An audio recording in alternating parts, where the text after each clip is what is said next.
Dictée numéro 4, piste pour la relecture. Alors c'est pas une dictée très difficile au niveau grammatical. Attention par contre au niveau lexical, vous avez deux verbes un peu courants, le verbe se fourvoyer et le verbe pérorer.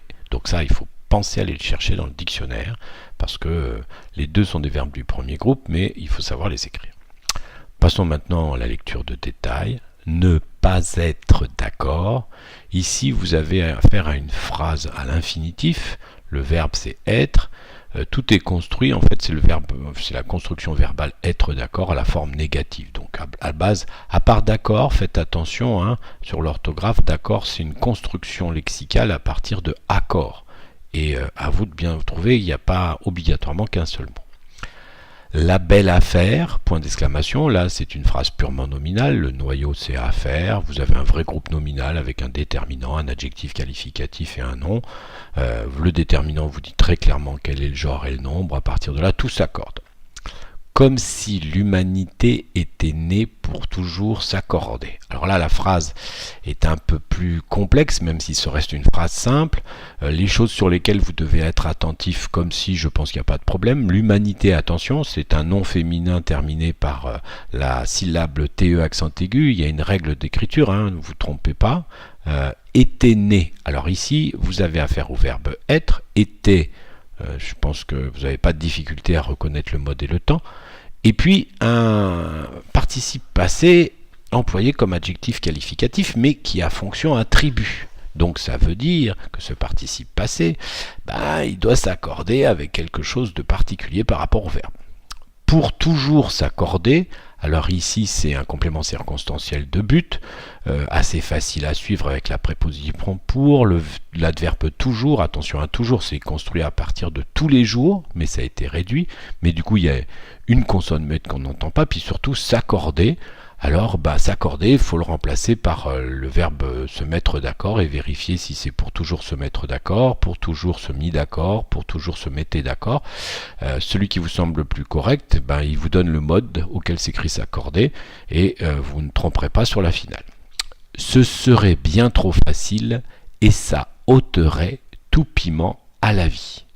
Attention ici, vous avez la forme semi-impersonnelle c'est mais conjugué au conditionnel présent. Donc du coup, vous avez le pronom presque indéfini ce, d'accord, presque impersonnel puisqu'il peut être singulier ou pluriel, et qui est sujet par contre de serait, qui est le verbe être, à un mode et un temps, à vous de reconnaître, je ne peux pas vous le dire, bien. Vous connaissez bien l'adverbe, je crois que quand on est collégien, c'est assez facile. Trop facile, pas de particularité. Et ça, attention à ça, c'est aussi un pronom démonstratif, mais là, je vous rappelle qu'on met une cédille au C devant les voyelles ouvertes A, O, U, et on ne met pas de cédille devant les voyelles fermées I, E, E. Donc, à vous de voir à quel type de voyelle vous avez affaire pour savoir si vous mettez ou pas une cédille. Ôterait, c'est le verbe du premier groupe ôter qui se met au même mode et au même temps que serait. Attention à ôter, il y a une petite particularité sur le haut, un petit accent à ne pas oublier. Tout piment à la vie. Alors attention à la construction tout piment, c'est pas tous les piments parce que sinon on aurait été obligé de le mettre. Donc si c'est pas tous les piments, ça a une fonction adverbiale et si ça a une fonction adverbiale, l'ensemble se met au singulier. C'est aussi bête que ça. Donc vous trompez pas sur les finales de tout et piment. À la vie, je vois rien de particulier, excepté peut-être la préposition à, savoir si on met un accent ou pas. Je vous rappelle qu'on ne met pas d'accent si c'est un verbe. Quand je viens de vous dire la préposition, je crois que tout est dit.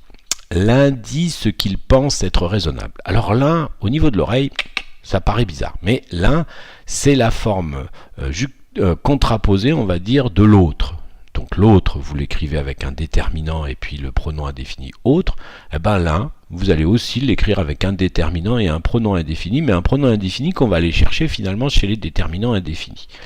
Dit, l'un est troisième personne du singulier, c'est le verbe dire. Ici, vous avez un présent de vérité générale, donc c'est un présent de l'indicatif.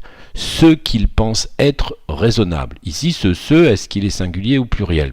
Facilement, si je dis ce que je ne pense qu'une chose, donc c'est assez facile. Qu'il pense, il, c'est l'un. Être raisonnable, toujours une construction avec attribution, mais raisonnable à l'avantage, au singulier, au masculin comme au féminin de s'écrire de la même manière, et comme ici vous êtes dans la vertu générale, même si aujourd'hui on est en train de réfléchir à l'écriture inclusive, ici pour l'instant il n'y a pas de problème, ça reste singulier et masculin. L'autre prouve à l'instant. L'autre, c'est, je vous dis, le contraposé de l'un, même chose, prouve, toujours troisième personne du pluriel, c'est le verbe prouver, toujours au présent de vérité générale, donc un présent de l'indicatif, à l'instant, toujours cette préposition à, je vous donne encore la solution, l'instant, c'est construit avec le déterminant et l'apostrophe, et puis le nom instant, que l'un, c'est le l'un de tout à l'heure, hein. Donc à vous, si vous vous êtes trompé la première fois, au moins refaites la même erreur pour que ça compte qu'une fois. Se trompe, c'est le verbe se tromper, et qu'il faut croire le contraire. Il faut, c'est une forme impersonnelle du verbe falloir, toujours au présent de l'indicatif, toujours ce présent de vérité générale. Croire le contraire, je vois vraiment pas les particularités, excepté si vous ne savez pas écrire contraire. Mais l'un démontre à son tour.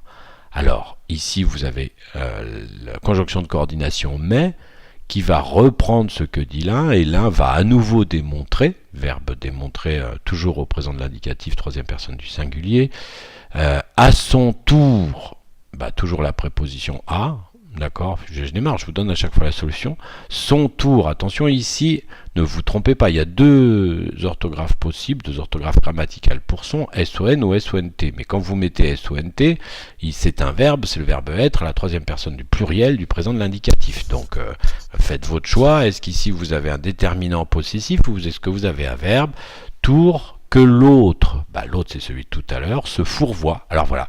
Premier verbe un peu compliqué, le verbe se fourvoyer, ça veut dire se tromper, un verbe qu'il est bien de connaître pour pouvoir un jour le glisser dans une rédaction, et qui se construit comme broyer, au niveau de la conjugaison. Donc si vous avez votre Becherel, vous allez voir la conjugaison de broyer, puis vous cherchez le présent de l'indicatif et la bonne personne. Attention à ce, là par contre, ce n'est pas le ce qu'on a vu jusqu'ici, ici vous avez un ce qui est un pronom personnel réfléchi, donc l'orthographe diffère. Et que si on l'écoute, ce sera la fin, donc et que si on, les personnes, l'écoute, l'apostrophe représente l'autre, puisque c'est l'un qui parle, écoutez toujours un présent de l'indicatif,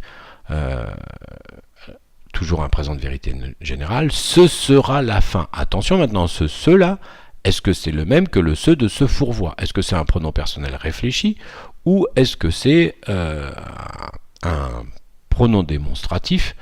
C'est assez facile. Il suffit de voir si on peut remplacer par cela ou ceci. Et si ça marche, c'est que c'est le démonstratif. Ça marche pas, c'est que c'est le pronom personnel réfléchi. Sera, attention ici, verbe être, mais vous n'avez plus le même mode et même temps que tout à l'heure. Vous avez un mode indicatif et un autre temps. À vous de le trouver parce que la terminaison, je ne peux pas vous la dire. La fin, pas de particularité. La dispute, groupe nominal, pas de particularité. Enfle, verbe enfler, toujours présent de vérité générale, donc toujours présent de vérité, présent de l'indicatif. Donc la dispute c'est le sujet, hein. Gronde, c'est toujours la dispute, le sujet, toujours le même type de verbe. La foudre frappe, là encore vous avez une construction qui se retrouve, l'un et l'autre, donc c'est les deux personnages.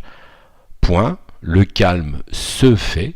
Donc le calme groupe nominal, le se ici, encore une fois, il faut réfléchir, est-ce que c'est le pronom réfléchi ou est-ce que c'est le pronom démonstratif ce CE, à vous de voir par les remplacements que je vous ai expliqué tout à l'heure. Fait, c'est le verbe faire, c'est toujours le présent de l'indicatif puisque c'est toujours un présent de vérité générale, et donc à vous d'aller trouver la terminaison. On oublie l'argument. On, c'est toutes les personnes, on l'a déjà eu tout à l'heure, c'est que l'autre se fourvoie, si on l'écoute, ce sera la fin. On, c'est tout le monde. On oublie, c'est le verbe oublier. Donc à partir de là, faut pas vous tromper, toujours présent de l'indicatif, toujours présent de vérité générale. L'argument, en ce moment vous devez savoir écrire l'argument. Point, un troisième alors commence à pérorer. Un troisième, c'est encore un pronom, mais là, numéral ordinal, c'est le troisième qui arrive. Il y a eu d'abord l'un, premier, l'autre, second, et le troisième, troisième. Alors, commence. Alors, c'est un adverbe. Commence, c'est le verbe commencer. Est-ce qu'il faut une CDI, pas une CDI? Revoyez ce que je vous ai dit pour ça. A, toujours un choix entre la préposition ou le verbe. Si vous hésitez avec le verbe, vérifiez si ça marche en mettant A à l'imparfait de l'indicatif. Et toute la phrase, hein. Et puis pérorer, pérorer c'est assez facile, c'est encore un autre verbe, ça veut dire parler dans le vide, bavarder, s'exprimer. À vous d'aller chercher l'orthographe de pérorer, puis vous remplacez par un verbe du troisième groupe de sens à peu près équivalent. Vous pourriez prendre se taire, hein, et à vous de vérifier si ça se met se taire à l'infinitif, donc pérorer se met à l'infinitif, si c'est se tue, puisque tu c'est le participe passé, et donc ça serait pérorer avec accent aigu, etc., etc., etc. Rien de bien nouveau au niveau grammatical dans cette dictée.